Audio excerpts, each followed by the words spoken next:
He's here. Cyrano? Cyrano.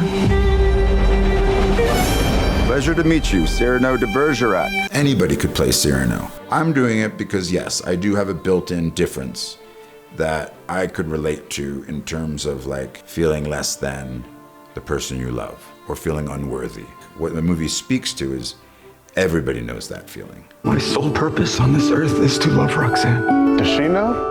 The world will never accept someone like me and a tall, beautiful woman. Roxanne is an orphan who's in a precarious situation. She can't pay her rent and she's being courted by the nobleman de Guiche, but she doesn't want to settle for anything other than true love or what she thinks is true love.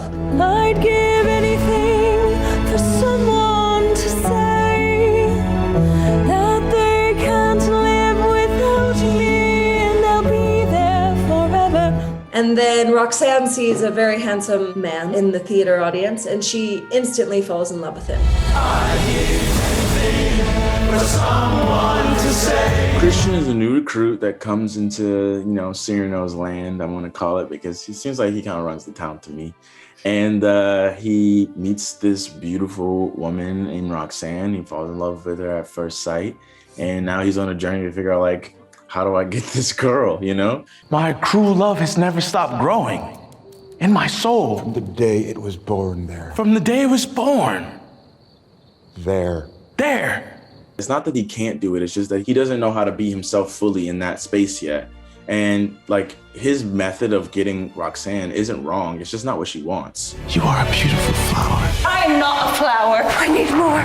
And so I think him kind of doubting himself in that way and leaning on Cyrano is more so a symptom of when we're in new spaces, new situations, and we feel a little bit vulnerable and we're not necessarily confident in, like, it's like walking onto a new movie. And like, look, honestly, me walking onto a set with Joe Wright and Peter Dinklage, you know what I mean? And Pete's wife is written the script and Joe's wife is the lead actress, you kind of go, well, I'm not worthy, you know what I mean? But what I had to come to terms with during that journey was like what Kelvin has to offer it, All I know is what I have, and that doesn't make it less than what Pete has. It just makes it different. And I think that's something Christian has to figure out in his journey in love. I'm always thinking on set, someone's going to come and tap me on the shoulder and say, sorry, we've got the wrong chap, I think that imposter syndrome stays with us for life, maybe.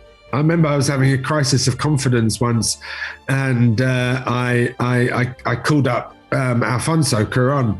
I said, Alfonso, I've got this, I don't, and I explained to him the situation and how I was feeling. And he said, yeah, me too, man, me too. I've got this too. And it's like, wow, we all share that, He said the only person he doesn't think has it is Inarritu. Yeah. It's a beautiful story about hiding our love and not feeling worthy of it, and then ultimately finding the courage to express it. I have a confession to make. I am madly in love. Perhaps he feels the same. Specifically, like, now is the best time to tell that story. The moral of the story is don't let fear stand in the way of getting the life you deserve, the job you deserve, the friends you deserve, the love you deserve. And it's okay to be vulnerable, and it's okay to be different, and it doesn't matter what shape you are, or what size you are, or what color you are, or what you perceive your flaws as. Sometimes it's actually, our flaws that make us more beautiful, but we're too short-sighted to see that and to accept the love that we deserve.